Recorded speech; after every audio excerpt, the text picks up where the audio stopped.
പരിശുദ്ധമായ ഈ മുഹറം മാസത്തിൻ്റെ അതിപ്രധാനപ്പെട്ട ഈ ഒരു സമയം മുതൽ, ഇന്നത്തെ ദിവസം മുതൽ നമുക്ക് ഇനിയുള്ള എല്ലാ ദിവസവും നിസ്കരിച്ചാൽ 12 വർഷത്തെ പ്രതിഫലം അല്ലാഹു തആല നമുക്ക് വാഗ്ദാനം ചെയ്തിട്ടുള്ള അതിപ്രധാനപ്പെട്ട ഒരു സുന്നത്ത് നിസ്കാരമാണ് അവ്വാബീൻ സുന്നത്ത് നിസ്കാരം.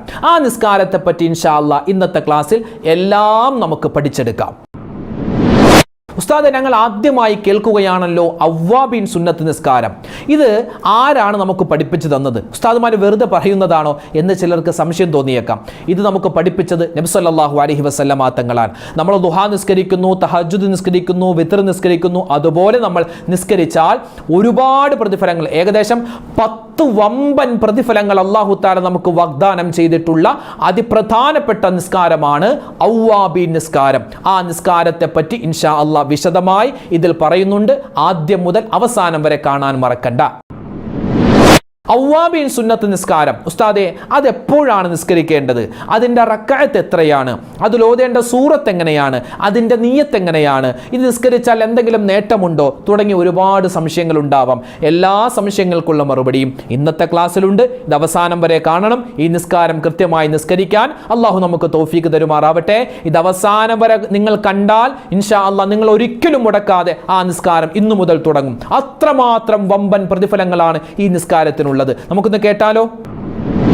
അസ്സലാമു അലൈക്കും വറഹ്മത്തുള്ളാഹി തആല വബറകാതുഹു.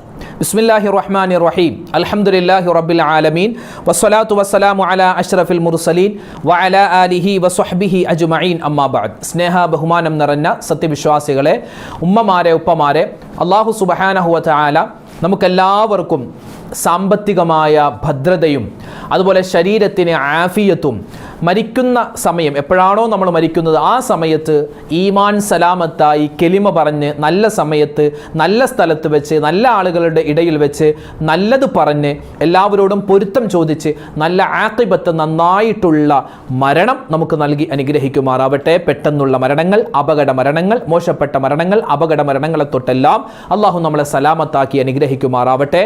ആമീൻ യാ റബ്ബൽ ആലമീൻ. പരിശുദ്ധമായ മുഹറം മാസത്തിൻ്റെ അതിപ്രധാനപ്പെട്ട ദിവസങ്ങളൊക്കെ കഴിഞ്ഞു. ഇനിയും വരുന്നത് ഒരുപാട് നേട്ടങ്ങൾ നമുക്ക് കൊയ്തെടുക്കാൻ പറ്റുന്ന ദിനരാത്രങ്ങളാണ്. ഇന്നിപ്പോൾ മുഹറം മാസത്തിൻ്റെ ആദ്യത്തെ 10 കഴിഞ്ഞു. രണ്ടാമത്തെ 10ലേക്ക് നമ്മൾ പ്രവേശിച്ച് അതിൻ്റെ പകുതിയും നമ്മളോട് വിട പറയാൻ ഒരുങ്ങുകയാണ്. അപ്പോൾ ഇൻഷാ അല്ലാഹ് ഇനി തുച്ഛമായ ദിവസങ്ങൾ കൂടി മാത്രമാണ് മുഹറത്തിലുള്ളത്. ഇനി മുഹറം കഴിഞ്ഞാൽ സഫർ വരുന്നു, റബീഉൽ അവ്വൽ, റബീഉൽ ആഖിർ. ഇനി വരുന്നത് വലിയ നേട്ടങ്ങൾ നമുക്ക് കൊയ്തെടുക്കാൻ പറ്റുന്ന സമയങ്ങളാണ്, ദിവസങ്ങളാണ്, മാസങ്ങളാണ്. ഒരു പുതിയ മുഹറം മാസത്തിലാണ് നമ്മളുള്ളത്. ഇനി മുതൽ നമുക്ക് ഇൻഷാ അല്ലാഹ് എല്ലാ ദിവസവും നമ്മൾ നിത്യമായി കൊണ്ടുപോയാൽ വലിയ പ്രതിഫലം കിട്ടുന്ന ഒരു സുന്നത്ത് നമസ്കാരത്തെ പറ്റിയാണ് ഇന്നത്തെ ക്ലാസ്സിൽ നമ്മൾ പഠിക്കുന്നത്. ആ നമസ്കാരത്തിൻ്റെ പേര് അവ്വാബീൻ നിസ്കാരം എന്നാണ്. എൻ്റെ പൊന്നുസ്താദെ, ഞങ്ങൾ ഇത് ആദ്യമായിട്ട് കേൾക്കുവാണല്ലോ, അവ്വാബീൻ നിസ്കാരം. ഇത് പുതിയ പുതിയ നിസ്കാരങ്ങൾ ഉസ്താദുമാരുണ്ടാക്കുവാണോ? അല്ല, ആരും അങ്ങനെ തെറ്റിദ്ധരിക്കരുത്. ഇതൊക്കെ മഹത്തുക്കളായ ഒരുപാട് ഉലമാക്കൾ അവരുടെ കിതാബുകളിൽ നബി സല്ലല്ലാഹു അലൈഹി വസല്ലമ തങ്ങൾ നിസ്കരിച്ച, അവിടുത്തെ സ്വഹാബിമാർ നിസ്കരിച്ച നിസ്കാരങ്ങൾ ക്രോഡീകരിച്ച് പറഞ്ഞു തരുമ്പോൾ നമുക്കിതൊക്കെ പഠിപ്പിച്ചു തരികയാണ്. ഞങ്ങളിത് മദ്രസയിലൊന്നും പഠിച്ചിട്ടില്ലല്ലോ, ആദ്യമായിട്ട് കേൾക്കുവാണല്ലോ എന്ന് ചില ആളുകൾക്ക് തോന്നിയേക്കാം. അത് വെറും തോന്നലാണ്. നമ്മൾ മദ്രസയിൽ പഠിച്ചത് മാത്രമാണോ ഇസ്ലാം? അല്ലല്ലോ. നമ്മൾ പഠിക്കാത്ത ഒരുപാട് കാര്യങ്ങളുണ്ട്. മദ്രസയിൽ പഠിച്ചിട്ടില്ല എന്ന് പറഞ്ഞ് നിസ്കാരമില്ലാതെയാകുമോ? ഇല്ല. അപ്പോൾ ഇൻഷാ അല്ലാഹ് നമുക്ക് ആ നിസ്കാരവുമായി ബന്ധപ്പെട്ട് ചില കാര്യങ്ങൾ പഠിക്കാം. ഫതുഹുൽ മുഈൻ, ശാഫിഈ മദ്ഹബിലെ ആധികാരികമായ ഗ്രന്ഥമാണ് ഫതുഹുൽ മുഈൻ. ആ ഫതുഹുൽ മുഈനിൽ മഹാനായ സൈനുദ്ദീൻ മഖ്ദൂം റഹ്മത്തുള്ളാഹി അലൈഹി ഈ നിസ്കാരത്തിന്റെ രൂപമൊക്കെ നമുക്ക് വിശദീകരിച്ച് തരുന്നുണ്ട്. നമ്മളെല്ലാവരും ഫർള് നിസ്കരിക്കുന്നവരാണ്. അതുപോലെ ഫർള് നിസ്കാരത്തിന് മുമ്പും ശേഷവുമായി സുന്നത്തും നിസ്കരിക്കാറുണ്ട്. നമ്മൾ എന്തിനാ ഈ സുന്നത്ത് നിസ്കരിക്കുന്നത്? നമ്മുടെ ഫർള് നിസ്കാരത്തിന് എന്തെങ്കിലും ഒരു കോട്ടം സംഭവിച്ചിട്ടുണ്ടെങ്കിൽ ആ കോട്ടങ്ങളൊക്കെ നികത്താൻ വേണ്ടിയാണ് നമ്മൾ സുന്നത്ത് നിസ്കരിക്കുന്നത്. അപ്പോൾ സുന്നത്ത് നിസ്കാരങ്ങൾ പല രൂപത്തിലുണ്ട്. ജമാഅത്ത് സുന്നത്തുള്ള സുന്നത്ത് നിസ്കാരമുണ്ട്, ജമാഅത്ത് സുന്നത്തില്ലാത്ത സുന്നത്ത് നിസ്കാരമുണ്ട്. മൊത്തത്തിൽ സുന്നത്ത് നിസ്കാരങ്ങൾ നോക്കിയാൽ നിരവധിയാണ്, അല്ലേ? നമ്മൾ നമ്മൾ നിസ്കരിക്കാറുണ്ട്, അല്ലെ? നിസ്കരിച്ചിട്ടുണ്ട്. ളുഹാ നിസ്കാരം, വിത്ർ നിസ്കാരം, തഹജ്ജുദ് നിസ്കാരം, റവാത്തിബ്, അതായത് ഓരോ ഫർദ് നമസ്കാരത്തിന് മുമ്പും ശേഷവുമുള്ള സുന്നത്ത് നിസ്കാരങ്ങൾ. നമ്മൾ പള്ളിയിലേക്ക് കയറുമ്പോൾ തന്നെ ഒരു നിസ്കാരമുണ്ട്, തഹിയ്യത്ത് നിസ്കാരം. പിന്നെ 2 പെരുന്നാൾ നിസ്കാരം, ചെറിയ പെരുന്നാൾ, വലിയ പെരുന്നാൾ നിസ്കാരം, ഗ്രഹണ നിസ്കാരം, മയ്യത്ത് നിസ്കാരം, മഴയെ തേടിയുള്ള നിസ്കാരം, ഹാജത്ത് നിസ്കാരം, ഇസ്തിഖാറ നിസ്കാരം, അതുപോലെ തറാവിഹ് നിസ്കാരം തുടങ്ങി ഒരുപാട് സുന്നത്ത് നിസ്കാരങ്ങളുണ്ട്. ഒരുപാട് സുന്നത്ത് നിസ്കാരങ്ങൾ. അപ്പോൾ ജമാഅത്ത് ജമാഅത്തു സുന്നത്തുള്ളതും ഇല്ലാത്തതും. ഇപ്പോൾ ജമാഅത്തു സുന്നത്തുള്ള തറാവീഹ് നിസ്കാരമുണ്ട്, വിത്ർ നിസ്കാരമുണ്ട്, മയ്യിത്ത് നിസ്കാരമുണ്ട്. ജമാഅത്തു സുന്നത്തില്ലാത്ത തഹജ്ജുദ് നിസ്കാരമുണ്ട്, ളുഹാ നിസ്കാരമുണ്ട്. അത്തരത്തിൽ ജമാഅത്തു സുന്നത്തില്ലാത്ത സുന്നത്ത് നിസ്കാരത്തിൽപ്പെട്ട ഒരു നിസ്കാരമാണ് ഔവാബീൻ സുന്നത്ത് നിസ്കാരം. അപ്പോൾ ഇൻഷാ അല്ലാഹ് ഈ ഔവാബീൻ നിസ്കാരവുമായി ബന്ധപ്പെട്ട് പറയുമ്പോൾ 3 കാറ്റഗറിയിലാണ് ആളുകൾ. ഒന്ന്, ഈ നിസ്കാരത്തെ പറ്റി അറിയാം, നിത്യമായി അവർ ചെയ്യുന്നവരാണ്. രണ്ടാമത്തേത്, ഈ നിസ്കാരത്തെ പറ്റിയേ അറിയില്ല, അതിനെപ്പറ്റി കേട്ടിട്ടില്ല. മൂന്നാമത്തെ ആളുകൾ ഇതിനെപ്പറ്റി അറിയാം പക്ഷേ നിസ്കരിക്കാറില്ല. 3 വിഭാഗം ആളുകളാണ് ഈ നിസ്കാരവുമായി ബന്ധപ്പെട്ട് പറയുമ്പോൾ എനിക്ക് പരിചയപ്പെടുത്താനുള്ളത്. അപ്പോൾ ഈ 3 വിഭാഗം ആളുകളും ഇൻഷാ അല്ലാഹ് ഇനി മുതൽ ശ്രദ്ധിക്കേണ്ട ചില കാര്യങ്ങളാണ് ഈ നിസ്കാരവുമായി ബന്ധപ്പെട്ട് നമ്മൾ പറയാൻ പോകുന്നത്. ഔവാബീൻ എന്ന വാക്കിന്റെ അർത്ഥം എന്താ? ഔവാബീൻ എന്ന വാക്കിന്റെ അർത്ഥം ഒരുപാട് അർത്ഥങ്ങൾ നമുക്ക് ഈ ഒരു വാക്കുമായി ബന്ധപ്പെട്ട് പണ്ഡിതന്മാർ പഠിപ്പിച്ചു തരുന്നുണ്ട്. ഒന്നാമതായി പറയുന്നു, ജനങ്ങൾ അശ്രദ്ധമായി പോകുന്ന സമയത്ത് ശ്രദ്ധയോടുകൂടി നിസ്കരിക്കുന്ന നിസ്കാരമായതുകൊണ്ടാണ് ഈ നിസ്കാരത്തിന് ഔവാബീൻ എന്ന പേര് വന്നത്. മാത്രമല്ല മറ്റൊരു അഭിപ്രായത്തിൽ മടങ്ങുന്ന, അതായത് തൗബ നിത്യമായി ചെയ്യുന്നവർക്ക് മാത്രം കൊണ്ടുപോകാൻ പറ്റുന്ന ഒരു നിസ്കാരമാണ് ഈ ഒരു നിസ്കാരം.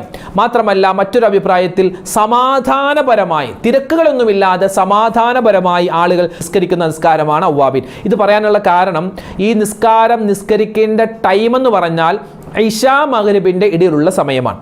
അതായത് നമ്മുടെ മഗ്രിബ് നമസ്കാരം കഴിഞ്ഞിട്ട് നമ്മൾ സാധാരണ ചില ദിക്റുകളൊക്കെ പറയുമല്ലോ, മഗ്രിബ് നമസ്കാരം കഴിഞ്ഞിട്ടുള്ള ദിക്റുകളൊക്കെ പറഞ്ഞിട്ട് മഗ്രിബ് നമസ്കാരത്തിന് ശേഷമുള്ള റവാത്തിബ് സുന്നത്ത് നിസ്കാരവും കൂടി കഴിഞ്ഞിട്ട് നമ്മൾ നിസ്കരിക്കേണ്ട നിസ്കാരമാണ്. അപ്പോൾ സാധാരണ ഇങ്ങനെ നോക്കുമ്പോൾ തിരക്കുകളില്ലാത്ത ആളുകൾ മാത്രമേ നിസ്കരിക്കാറുള്ളൂ. എന്തെങ്കിലും കച്ചവട തിരക്കുണ്ട്, അല്ലെങ്കിൽ എന്തെങ്കിലും ഒരു സാധനം വാങ്ങാൻ പോകണം, അങ്ങനെ തിരക്കുകളുള്ള ആളുകൾ പലപ്പോഴും ഇത് ഒഴിവാക്കി വിടലാണ് പതിവ്. അപ്പോൾ അതുകൊണ്ട് ഔവാബീൻ എന്ന ആ ഒരു പേരിൻ്റെ അർത്ഥം തന്നെ ജനങ്ങളൊക്കെ അശ്രദ്ധമായി പോകുന്ന ഇശാ മഗ്രിബിന്റെ ഇടയിൽ നിസ്കരിക്കുന്ന നിസ്കാരമാണ് ഈ നിസ്കാരം. പല ആളുകളും ചോദിച്ചേക്കാം, ഉസ്താദേ ഇത് റമളാനിൽ സ്പെഷ്യലായി നിസ്കരിക്കേണ്ട നിസ്കാരമാണ്, ഈ തറാവീഹ് നിസ്കരിക്കുന്ന പോലെ റമളാനിൽ നിസ്കരിക്കേണ്ട നിസ്കാരമല്ല. റമളാനിൽ നിസ്കരിച്ചാൽ വമ്പം പ്രതിഫലമാണ്. കാരണം റമളാനിൽ ഇശാ മഗ്രിബിന്റെ ഇട എന്ന് പറഞ്ഞാൽ ഭയങ്കര തിരക്കായിരിക്കും, നമ്മൾ ഒട്ടും ഓർക്കാത്ത സമയമാണ് അല്ലേ. കാരണം നോമ്പ് തുറന്നിട്ട് ഭക്ഷണമൊക്കെ കഴിച്ചിരിക്കുന്ന സമയമാണ്. ആ റമളാനിൽ നിസ്കരിച്ചാൽ വമ്പൻ നേട്ടമാണ്. അതല്ലാത്ത സമയത്തും നമുക്ക് നിസ്കരിക്കാൻ പറ്റുന്ന ഒരു നിസ്കാരമാണ്. അതായത് ഇശാ മഗ്രിബിന്റെ ഇട എന്ന് പറഞ്ഞാൽ എപ്പോഴൊക്കെ ഉണ്ടോ ആ സമയത്തൊക്കെ നമുക്ക് നിസ്കരിക്കാൻ പറ്റിയ നിസ്കാരമാണ് ഈ ഔവാബീൻ നിസ്കാരം. പിന്നെ മറ്റൊരു സംശയം ചോദിച്ചത്, ഉസ്താദെ ഈ നിസ്കാരം ഞങ്ങൾക്ക് പകൽ നിസ്കരിക്കാമോ? നമുക്കിത് പകലല്ല, ഇതിൻ്റെ ടൈം എന്ന് പറഞ്ഞാൽ ഇശാ മഗ്രിബിന്റെ ഇടയിലാണ്. ഇനി ഏതെങ്കിലും ഒരാൾക്ക് ഇശാ മഗ്രിബിന്റെ ഇടയിൽ നിസ്കരിക്കാൻ പറ്റിയില്ലെങ്കിൽ ഇത് ഇശാഇന് ശേഷം, ഇശാ നിസ്കാരം വരെയാണ് ഇതിൻ്റെ ടൈം. ഇശായിൻ്റെ ബാങ്ക് വിളിച്ചു കഴിഞ്ഞാൽ പിന്നെ ഇത് കളായിപ്പോയി. അപ്പോൾ പിന്നെ നമ്മൾ പകൽ നിസ്കരിക്കുകയാണെങ്കിലും അല്ലെങ്കിൽ ഇശാ നിസ്കാരം കഴിഞ്ഞിട്ടെങ്ങാനും നിസ്കരിച്ചാൽ ഇത് ഞാൻ ഖളാ വീട്ടുന്നു എന്ന് നിയത്ത് വെച്ച് നിസ്കരിച്ചാൽ മതി. കാരണം എന്താ, ഇതിൻ്റെ ടൈം എന്ന് പറഞ്ഞാൽ എപ്പോഴാണ്? ഇതിൻ്റെ ടൈം എന്ന് പറഞ്ഞാൽ ഇശാ മഗ്രിബിന്റെ ഇടയിലാണ്. പകൽ നമുക്ക് നിസ്കരിക്കാം, പക്ഷേ നിത്യമായി നിസ്കരിക്കുന്നവര് അത് ഖളാ വീട്ടുന്നവരാവണം. അതായത് ഉദാഹരണം പറഞ്ഞാൽ, ഞാൻ എല്ലാ ദിവസവും ഔവാബീൻ നിസ്കരിക്കുന്ന ആളാണ്, എനിക്ക് ഒരു ദിവസം നിസ്കരിക്കാൻ പറ്റിയില്ല, ഞാനൊരു യാത്രയിലായിരുന്നു. അപ്പോൾ ഞാൻ എന്ത് ചെയ്തു, പിറ്റേന്ന് പകല് ഞാൻ അള്ളാഹുവേ ഇന്നലെ എനിക്ക് നഷ്ടപ്പെട്ടു പോയ ഔവാബീൻ നിസ്കാരം ഞാൻ അള്ളാഹു താലാക്ക് വേണ്ടി നിസ്കരിക്കുന്നു, ഖിബിലക്ക് മുന്നിട്ട് നിസ്കരിക്കുന്നു, അള്ളാഹു അക്ബർ, അങ്ങനെ നിയത്ത് വെച്ച് എനിക്ക് ആ സമയത്ത് പകൽ നിസ്കരിക്കാം. അതല്ലാത്ത സമയത്തൊക്കെ എപ്പോഴാണ്? ഇശാ മഗ്രിബിന്റെ ഇടയിൽ തന്നെയാണ് നിസ്കരിക്കേണ്ടത്. ചില ഉമ്മമാർ ചോദിക്കും, ഉസ്താദ് ഇത് ഞങ്ങൾ വീട്ടിൽ ഞങ്ങളുടെ മക്കൾ എല്ലാവരും ഉണ്ടാവും, അപ്പോൾ ഞങ്ങൾക്ക് ഇത് ജമാഅത്തായിട്ട് നിസ്കരിക്കാൻ പറ്റുമോ എന്ന് ചോദിച്ചു. ഇത് ജമാഅത്തായിട്ട് നിസ്കരിക്കേണ്ട നിസ്കാരമല്ല, ഇത് ഒറ്റക്ക് നിസ്കരിക്കേണ്ട നിസ്കാരമാണ്. ജമാഅത്തായി നിസ്കരിക്കാൻ പറ്റിയ ഒരുപാട് നിസ്കാരങ്ങളുണ്ട്, അപ്പോൾ അതൊക്കെ നമുക്ക് ജമാഅത്തായി നിസ്കരിക്കാം. ഇത് ഒറ്റക്ക് നിസ്കരിക്കേണ്ട നിസ്കാരമായതുകൊണ്ട് ഒറ്റക്ക് തന്നെയാണ് ഇത് ഏറ്റവും ശ്രേഷ്ഠത. ഇനി ഈ നിസ്കാരത്തിന്റെ ചില ശ്രേഷ്ഠതകൾ നമുക്കൊന്ന് പഠിച്ചാലോ. മഹാനായ ഹസൻ റളിയല്ലാഹു തആല അൻഹു പറയുകയാണ്, നബി സല്ലല്ലാഹു അലൈഹി വസല്ലമ തങ്ങളോട് ചോദിക്കപ്പെട്ടു, മുത്തു നബിയേ ഈ ഔവാബീൻ നിസ്കാരത്തെ പറ്റി ഒന്ന് എന്താണ് പറഞ്ഞു തരുമോ, അതിനെപ്പറ്റി ഒന്ന് പറഞ്ഞു തരുമോ? ആ സമയത്ത് നബി തങ്ങൾ പറയുകയാണ് സല്ലല്ലാഹു അലൈഹി വസല്ലം, ബൈനൽ മഗ്രിബി വൽ ഇശാ നിസ്കാരത്തിന്റെയും മഗ്രിബ് നമസ്കാരത്തിന്റെയും ഇടയിൽ ആ ചെറിയ സമയത്ത് നിസ്കരിക്കുന്ന നിസ്കാരമാണ്. പകലിലെ പാപങ്ങൾ പൊറുപ്പിക്കുകയും അന്ത്യസമയം നമ്മളെ ശുദ്ധീകരിക്കുകയും ചെയ്യുന്ന നിസ്കാരമാണ് ഈ നിസ്കാരം. ഈ നിസ്കാരത്തിന്റെ ടൈം പറയുകയാണ്, അതായത് ഇശാ മഗ്രിബിന്റെ ഇടയിലുള്ള ടൈം. ഇശാ മഗ്‌രിബിൻ്റെ ഇടയിലുള്ള ടൈം എന്ന് പറഞ്ഞാൽ ഇപ്പോൾ പ്രൈം ടൈമാണ്. പ്രൈം ടൈം എന്ന് പറഞ്ഞാൽ നമ്മുടെ TV, അതുപോലെ സോഷ്യൽ മീഡിയ, യൂട്യൂബ് എല്ലാം എടുത്താൽ ആ സമയത്താണ് എല്ലാ ചാനലുകാരും വെറൈറ്റി പരിപാടികൾ കൊണ്ടുവരുന്നത്. വാർത്തകൾ തന്നെ നോക്കിയാൽ ആളുകൾക്ക് പെട്ടെന്ന് ആവേശകരമാകുന്ന വാർത്തകളൊക്കെ പലപ്പോഴും വാർത്താ ചാനലുകൾ കൊടുക്കുന്നത് ഈ ഇശാ മഗ്‌രിബിന്, അതായത് ആളുകളൊക്കെ ഒന്ന് വിശ്രമിക്കാൻ ഒരുങ്ങുന്നൊരു ടൈം, ആളുകൾക്ക് ജോലിയൊക്കെ കഴിഞ്ഞ് വീട്ടിലേക്ക് വരുന്ന ടൈം, കുട്ടികളൊക്കെ സ്കൂളിൽ പോയ, മദ്രസയിൽ പോയ എല്ലാ കുട്ടികളും, ട്യൂഷന് പോയ കുട്ടികളൊക്കെ വരുന്ന ഒരു ടൈം, എല്ലാവരും വളരെ ശ്രദ്ധയോടുകൂടി ഇരിക്കുന്നൊരു സമയമാണ്. പിശാചിന് ഏറ്റവും കൂടുതൽ ഇഷ്ടമുള്ള സമയമാണ്. കാരണം എന്താ, ആളുകളൊക്കെ ഇന്ന് വഴിതെറ്റിക്കാൻ പറ്റും. TV-യിൽ സീരിയൽ, അതുപോലെ തന്നെ സിനിമയുടെ ഹൈലൈറ്റുകൾ, അതുപോലെ തന്നെ ഇപ്പോൾ യൂട്യൂബ് നോക്കിയെടുത്താൽ ഒരുപാട് കോമഡി പരിപാടികൾ, അതുപോലെ തന്നെ വ്ളോഗുകൾ, അവർക്കൊരു ടൈമുണ്ട്. ഈ സമയത്ത് നമ്മൾ യൂട്യൂബിൽ അപ്ലോഡ് ചെയ്താൽ ഒരുപാട് പേര് കാണും. ആ ഒരു ടൈമാണ് പ്രൈം ടൈം എന്ന് പറയും. അത് ഇശാ മഗ്‌രിബിൻ്റെ ഇടയിലുള്ള ടൈമാണ്. അതായത് അള്ളാഹുവിന് ഏറ്റവും കൂടുതൽ ഇഷ്ടമുള്ള ടൈമാണ്. എന്ന് വെച്ചാൽ ഈ സമയത്ത് നമ്മൾ എന്തെങ്കിലും ഒരു ഇബാദത്ത് ചെയ്താൽ ഒരുപാട് പ്രതിഫലമാണ്. അപ്പോൾ ആ സമയത്ത് നിസ്കരിക്കുന്ന നിസ്കാരമാണ് അവ്വാബീൻ നിസ്കാരം. ഉമ്മു സലമ ബീവി റളിയല്ലാഹു തആല അൻഹ, അതുപോലെ അബൂ ഹുറൈറ റളിയല്ലാഹു തആല അൻഹു ഒക്കെ റിപ്പോർട്ട് ചെയ്യുന്ന ഒരു ഹദീസിൽ കാണാം, നബി സല്ലല്ലാഹു അലൈഹി വസല്ലം തങ്ങൾ പറയുന്നു, ഒരു മനുഷ്യൻ 6 റക്അത്ത് അവ്വാബീൻ നിസ്കാരം ഈ ഒരു സമയത്ത് ഇശാ മഗ്‌രിബിൻ്റെ ഇടയിൽ നിസ്കരിച്ചാൽ അവൻ ലൈലത്തുൽ ഖദറിൻ്റെ രാവിൽ നിസ്കരിച്ചവനെ പോലെയാണ് എന്ന് നമുക്ക് കാണാൻ പറ്റും. അപ്പോൾ ഒന്നാമതായി നമ്മൾ പഠിക്കാൻ പോകുന്നു ഈ അവ്വാബീൻ നിസ്കാരത്തിൻ്റെ സമയം. നമ്മൾ പറഞ്ഞു ഇശാ മഗ്‌രിബിൻ്റെ ഇടയിൽ, മഗ്‌രിബ് നമസ്കാരം കഴിഞ്ഞ് മഗ്‌രിബിൻ്റെ ദിക്റുകൾ ഉണ്ടല്ലോ, ആ ദിക്റുകളൊക്കെ ചൊല്ലിക്കഴിഞ്ഞ് ദുആയും കഴിഞ്ഞ് മഗ്‌രിബ് നമസ്കാരത്തിന് ശേഷമുള്ള റവാത്തിബ് 2 റക്അത്ത് സുന്നത്ത് നിസ്കാരവും കൂടി കഴിഞ്ഞിട്ട് നിസ്കരിക്കേണ്ട നിസ്കാരമാണ്. അതായത് ഇശാ നിസ്കാരത്തിന് മുമ്പ് നിസ്കരിക്കേണ്ട നിസ്കാരമാണ് എന്താ അവ്വാബീൻ നിസ്കാരം. ഇനി അതിൻ്റെ റക്അത്തുകൾ പറയാം. ഏറ്റവും കുറഞ്ഞ റക്അത്ത് എന്ന് പറഞ്ഞാൽ 2 റക്അത്താണ്. ഒരു മീഡിയം ലെവലുള്ള റക്അത്ത് എന്ന് പറഞ്ഞാൽ 6 റക്അത്താണ്. കൂടിയത് 20 ആണ്. നമുക്ക് 2 നിസ്കരിക്കാം, 4, 6, 8, 10, 12, 14, 16, 18, 20 വരെ നമുക്ക് നിസ്കരിക്കാം. അപ്പോൾ ഇഹ്യാ ഉലൂമുദ്ദീനിൽ കാണാൻ പറ്റും, ഒരു മനുഷ്യൻ മഗ്‌രിബിന് ശേഷം ഈ അവ്വാബീൻ നിസ്കാരം നിസ്കരിക്കുകയാണെങ്കിൽ അവനിക്ക് അല്ലാഹു സുബ്ഹാനഹു വ തആല സ്വർഗ്ഗത്തിൽ 2 കൊട്ടാരം കൊടുക്കുമെന്ന് പോലും മഹാനായ ഗസാലി ഇമാം തൻ്റെ ഇഹ്യാ ഉലൂമുദ്ദീനിൽ മഹാനായ സൗബാൻ റളിയല്ലാഹു തആല അൻഹുവിനെ റിപ്പോർട്ട് ചെയ്തിട്ടുള്ള ഒരു ഹദീസിൽ നമുക്ക് പഠിപ്പിച്ചു തരുന്നു. അപ്പോൾ അത്രമാത്രം ശ്രേഷ്ഠതയുള്ള നിസ്കാരം അത് 2 റക്അത്ത് നിസ്കരിച്ചാലും മതി. കൂടിയത് 20 റക്അത്താണ്. ഏകദേശം മീഡിയം നിൽക്കുന്നത് 6 റക്അത്താണ്. അത് നമ്മുടെ സമയവും സന്ദർഭവും പോലെ നമുക്ക് 2 റക്അത്തെങ്കിലും കുറഞ്ഞത് നിസ്കരിച്ചാൽ വലിയ പ്രതിഫലമാണ്. അപ്പോൾ സമയം നമ്മൾ പറഞ്ഞു, അതിൻ്റെ റക്അത്തുകൾ പറഞ്ഞു. ഇപ്പോൾ 4 റക്അത്ത് ഒരാൾ നിസ്കരിക്കാൻ ഉദ്ദേശിച്ചാൽ 2 റക്അത്ത് നിസ്കരിച്ച് സലാം വീട്ടിയിട്ട് വീണ്ടും 2 റക്അത്ത് നിസ്കരിക്കുക. അങ്ങനെ 2 റക്അത്ത് വീതം നിസ്കരിക്കലാണ് ഏറ്റവും ഖൈറായ രൂപം. ഇനി അതിൻ്റെ നിയ്യത്ത് പറഞ്ഞു തരാം. വേറെ ഒന്നുമില്ല, സാധാരണ നമ്മൾ നിസ്കരിക്കുന്ന നിസ്കാരങ്ങളെ പോലെ തന്നെ, സുന്നത്ത് നിസ്കാരങ്ങളെ പോലെ തന്നെയാണ്. നിയ്യത്ത് വെക്കുമ്പോൾ നിയ്യത്തിലാണ് ഒരു വ്യത്യാസമുള്ളത്. എങ്ങനെ? 2 റക്അത്ത് അവ്വാബീൻ നിസ്കാരം അല്ലാഹു തആലാക്ക് വേണ്ടി ഖിബിലക്ക് മുന്നിട്ട് ഞാൻ നിസ്കരിക്കുന്നു, അല്ലാഹു അക്ബർ, ഇതാണ് നിയ്യത്ത്. മലയാളത്തിൽ പറഞ്ഞാൽ മതി. അപ്പോൾ ആ നിയ്യത്ത് വെച്ച് കഴിഞ്ഞിട്ട് നമ്മൾ എന്താ പിന്നെ നമ്മൾ ചെയ്യേണ്ട? നിയ്യത്ത് വെച്ച് കഴിഞ്ഞിട്ട് പിന്നെ നമ്മൾ വജ്ജഹത്ത് ഓതുക. വജ്ജഹത്ത് ഓതി കഴിഞ്ഞ് സൂറത്തുൽ ഫാത്തിഹ ഓതുക. സൂറത്തുൽ ഫാത്തിഹ ഓതി കഴിഞ്ഞ് പിന്നെ അറിയാവുന്ന സൂറത്ത് ഓതാം. അറിയാവുന്ന സൂറത്ത് ഏതാണോ അത് നമുക്ക് ഓതാം. അത് കഴിഞ്ഞ് പിന്നെ റുക്കൂഅ്, സുജൂദ്, പിന്നെ അതെല്ലാം കഴിഞ്ഞ് പിന്നെ 2ാമത്തെ റക്അത്തിലേക്ക് വന്നു, സൂറത്തുൽ ഫാത്തിഹ ഓതി അറിയാവുന്ന സൂറത്ത് അവിടെയും നമുക്ക് ഓതാം. അത് കഴിഞ്ഞ് പിന്നെ റുക്കൂഅ്, സുജൂദ്, പിന്നെ അത്തഹിയാത്ത് ചൊല്ലി നമ്മൾ സലാം വീട്ടുക. ഇതാണ് ഈ നിസ്കാരം, അവ്വാബീൻ നിസ്കാരം. ഇത്രേ നിസ്കാരമുള്ളൂ. അതായത് വലിയ ആന മറിക്കുന്ന കാര്യമൊന്നുമല്ല. ഇത് അവ്വാബീൻ നിസ്കാരം ഇന്ന് തന്നെ പഠിച്ചെടുക്കണം, അങ്ങനെ പഠിക്കാനായിട്ട് അങ്ങനെയൊന്നുമില്ല. നമ്മൾ സാധാരണ നിസ്കരിക്കൂലേ, സുന്നത്ത് നിസ്കരിക്കൂലേ, അത് തന്നെ. ആ നിയ്യത്തിലുള്ള ചെറിയൊരു വ്യത്യാസം, ചെറിയ വ്യത്യാസം മാത്രമേ ഉള്ളൂ. ബാക്കി 2 റക്അത്ത് നിസ്കരിച്ച് സലാം വീട്ടുക, അവ്വാബീൻ നിസ്കാരത്തിൻ്റെ പ്രതിഫലം കിട്ടും. പക്ഷെ പലപ്പോഴും നമുക്ക് നിസ്കരിക്കാൻ പറ്റാറില്ല. അതുകൊണ്ട് തന്നെയാണ് ഈ ഒരു നിസ്കാരത്തിന് ഇത്രമാത്രം പ്രതിഫലം. ഇൻഷാ അല്ലാഹ് ഒരു 9ഓളം പ്രതിഫലങ്ങൾ ശേഷം നമുക്ക് വിശദീകരിച്ച് പറയാം. അപ്പോൾ നിസ്കാരം അതാണ് 2 റക്അത്ത് നിസ്കാരം. നമുക്ക് ചില കിതാബുകളിൽ കാണാം ഒരാൾ 2 റക്അത്ത് അവ്വാബീൻ നിസ്കരിക്കുകയാണ്. അപ്പോൾ പ്രത്യേകമായി ചില സൂറത്തുകൾ ഓതൽ നല്ലതാണ്. അതിൽ നമുക്ക് കാണാൻ പറ്റും, ഒരാൾ 2 റക്അത്ത് അവ്വാബീൻ നിസ്കരിക്കുന്നു, അയാൾ നിയ്യത്ത് ചെയ്തിട്ട് കൈകെട്ടി അല്ലാഹു അക്ബർ, പിന്നെ വജ്ജഹത്ത് ഓതി ഫാത്തിഹ ഓതി കഴിഞ്ഞിട്ട് 6 പ്രാവശ്യം ഫാത്തിഹ ഓതി കഴിഞ്ഞിട്ട് 6 പ്രാവശ്യം സൂറത്തുൽ ഇഖ്ലാസ് ഖുൽ ഹുവല്ലാഹു അഹദ് അല്ലാഹുസ് സമദ് ലം യലിദ് വലം യൂലദ് വലം യകുൽ ലഹു കുഫുവൻ അഹദ് എന്ന് 6 പ്രാവശ്യം ഓതി. അത് കഴിഞ്ഞ് ഒരു പ്രാവശ്യം സൂറത്തുൽ ഫലഖ് ഓതി. അത് കഴിഞ്ഞ് ഒരു പ്രാവശ്യം സൂറത്തുൻ നാസ് ഓതി. എന്നിട്ട് അയാൾ പിന്നെ റുകൂഅ് സുജൂദൊക്കെ ചെയ്തു. പിന്നെ രണ്ടാമത്തെ റക്അത്തിൽ വന്നു, ഫാത്തിഹ ഓതി. പിന്നെ ഫാത്തിഹ ഓതി കഴിഞ്ഞ് രണ്ടാമത്തെ റക്അത്തിലും ഇതുപോലെ തന്നെ 6 പ്രാവശ്യം സൂറത്തുൽ ഇഖ്ലാസ് ഖുൽ ഹുവല്ലാഹു അഹദ് സൂറത്ത് ഓതി. ഒരു പ്രാവശ്യം ഖുൽ അഊദു ബിറബ്ബിൽ ഫലഖ്, ഒരു പ്രാവശ്യം ഖുൽ അഊദു ബിറബ്ബിൻ നാസ്. ഇങ്ങനെ ഓതി അവൻ സലാം വീട്ടി കഴിഞ്ഞാൽ അവൻ എന്ത് ദുആ ചെയ്താലും അല്ലാഹു ആ ദുആ സ്വീകരിക്കുമെന്നാണ്. അല്ലാഹു തൗഫീഖ് തരട്ടെ.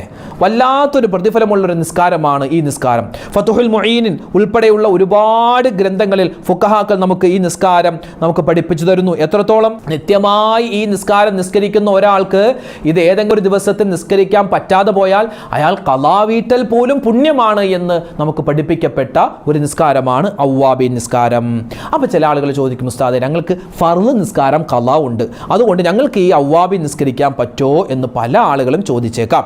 അവരോട് ഞാൻ പറയട്ടെ, ഫർള് നിസ്കാരം ഖളാ ഉള്ള ആളുകൾ അവർ സുന്നത്ത് നിസ്കാരത്തിന് പകരം ഫർള് തന്നെ ഖളാ വീട്ടലാണ് വേണ്ടത്.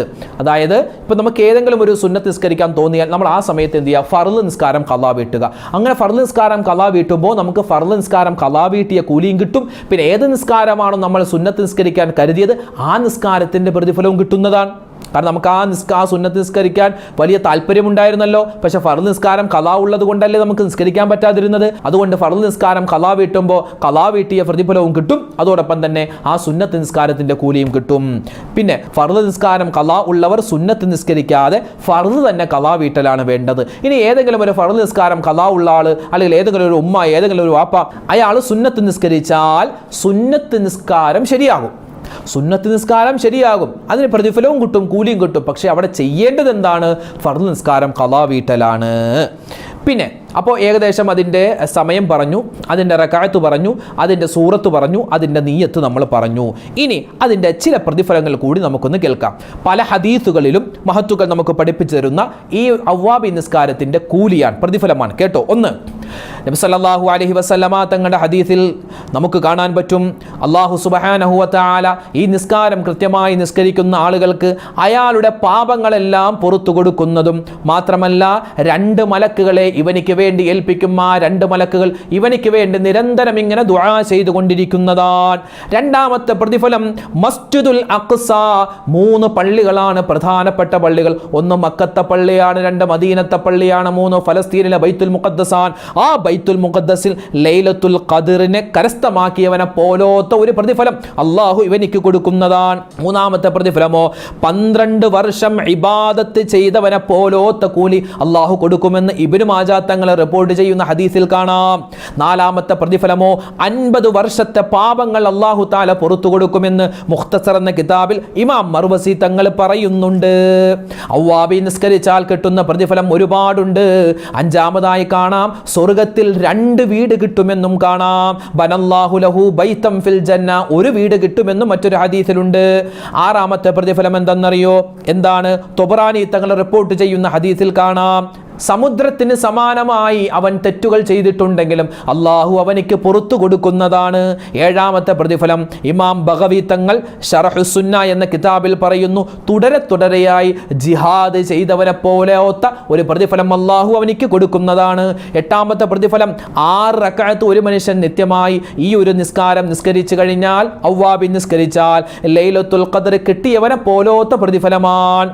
ഒൻപതാമത്തെ പ്രതിഫലം സ്വർഗത്തിൽ അള്ളാഹു സുബ്ഹാനഹു വ തആല എല്ലാ സുഖരസങ്ങളും കൊടുത്തിട്ട് ഇവനെ സന്തോഷിപ്പിക്കുമെന്നും നമുക്ക് കാണാം. മറ്റൊരു പ്രതിഫലം 10ാമതായി ഞാൻ പറയട്ടെ, അവൻ്റെ ദുആ അള്ളാഹു സ്വീകരിക്കും. എങ്ങനെ? 2 റക്അത്ത് നിസ്കരിക്കുന്നു. ആദ്യത്തെ റക്അത്തിൽ നമ്മൾ നേരത്തെ പറഞ്ഞതുപോലെ ഫാത്തിഹയ്ക്ക് ശേഷം 6 പ്രാവശ്യം സൂറത്തുൽ ഇഖ്ലാസും 1 പ്രാവശ്യം സൂറത്തുൽ ഫലഖും 1 പ്രാവശ്യം സൂറത്തുൻ നാസ് ഓതി. അത് കഴിഞ്ഞ് രണ്ടാമത്തെ റക്അത്തിലും ഇതുപോലെ തന്നെ സൂറത്തുകൾ ആവർത്തിച്ചു. എന്നിട്ട് അവൻ ദുആ ചെയ്താൽ അവൻ്റെ ദുആ മസ്റ്റാണ്, സ്വീകരിക്കും. അപ്പോൾ 10 പ്രതിഫലങ്ങളാണ്. 10 ഒരുപാടുണ്ട്. 10 പ്രതിഫലം നമ്മളിവിടെ പറഞ്ഞു. അതുകൊണ്ട് ഇൻഷാ അല്ലാഹ് നിസ്കരിക്കാത്തവരെ നമുക്കിത് നിസ്കരിച്ചു തുടങ്ങാം. നിത്യമായി നിസ്കരിക്കുന്നവരെ ഇത് നിങ്ങൾ മുടക്കണ്ട. പിന്നെ നിസ്കാരമൊക്കെ അറിയാം, പക്ഷെ പലപ്പോഴും നിസ്കരിക്കും, പറ്റും. അങ്ങനെയുള്ളവരെ നമുക്കിത് നിത്യമായി തുടങ്ങാം. അല്ലാഹു സുബ്ഹാനഹു വ തആല ഈ നിസ്കാരം കൃത്യമായി നിസ്കരിക്കാൻ, അതോടൊപ്പം തന്നെ ഇത് സുന്നത്തായ നിസ്കാരമാണ് കേട്ടോ, പക്ഷേ ഏറ്റവും കൂടുതലായി നമ്മൾ ശ്രദ്ധിക്കേണ്ടത് ഫർദ് നിസ്കാരമാണ്. ഫർദ് നിസ്കാരങ്ങൾ ജമാഅത്തായി തന്നെ നിസ്കരിക്കുക, അതോടൊപ്പം തന്നെ ഇത്തരത്തിലുള്ള സുന്നത്ത് നിസ്കാരവും നമ്മൾ നിത്യമാക്കിയാൽ നമുക്ക് എല്ലാവിധത്തിലുള്ള നേട്ടങ്ങളും കരുണാവാരിധിയായ റബ്ബ് തരും. അല്ലാഹു സുബ്ഹാനഹു വ തആല നമ്മുടെ നിസ്കാരങ്ങൾ, നമ്മുടെ നോമ്പുകൾ, മറ്റ് ഇബാദത്തുകളെല്ലാം അതിൻ്റെ പോരായ്മകൾ പരിഹരിച്ച് റബ്ബ് സ്വീകരിക്കുമാറാവട്ടെ. എല്ലാവിധ അനുഗ്രഹങ്ങളും അല്ലാഹു നമുക്ക് തന്ന് അനുഗ്രഹിക്കുമാറാവട്ടെ. പിന്നെ ഈ നിസ്കാരത്തിനൊക്കെ ശേഷം റബ്ബനാ ആതിനാ ഫിദ്ദുനിയ ഹസനതൻ വഫിൽ ആഖിറതി ഹസനതൻ വഖിനാ അദാബന്നാർ എന്ന ദുആ നമുക്ക് പറയാം. ലാ ഇലാഹ ഇല്ലാ അന്ത സുബ്ഹാനക ഇന്നി കുന്തു മിനൽ ളാലിമീൻ എന്ന ദിക്ർ പറയാം. അതുപോലെ തന്നെ നമുക്ക് ഒരുപാട് ഇസ്തിഗ്ഫാർ പറയാം. പിന്നെ അറിയാവുന്ന ദിക്ർ മലയാളത്തിലും അറബിയിലൊക്കെ പറഞ്ഞു അല്ലാഹു നമ്മുടെ എല്ലാ ഇബാദത്തും സ്വീകരിക്കും. പടച്ചവനെ റബ്ബേ, ഞങ്ങൾക്ക് ഈ നിസ്കാരം കൃത്യമാക്കാൻ നീ തൗഫീക്ക് തരണേ അല്ലാഹ്. ആരൊക്കെ ഞങ്ങളോട് ദുആ കൊണ്ട് വസിയത്ത് ചെയ്തു എല്ലാവരുടെയും ഹലാലായ മുറാദുകൾ നീ ഹാസിലാക്കി കൊടുക്കണേ റഹ്മാനെ. വേദനകൾ, വിഷമങ്ങൾ, സങ്കടങ്ങൾ നീ മാറ്റി കൊടുക്കണേ അല്ലാഹ്. എല്ലാവിധ സന്തോഷവും ഞങ്ങളുടെ ജീവിതത്തിൽ ദുനിയാവിലും ആഖിറത്തിലും നീ നൽകണേ റഹ്മാനെ. ആമീൻ യാ റബ്ബൽ ആലമീൻ. അസ്സലാമു അലൈക്കും വറഹ്മത്തുള്ളാഹി തആല വബറകാതുഹു.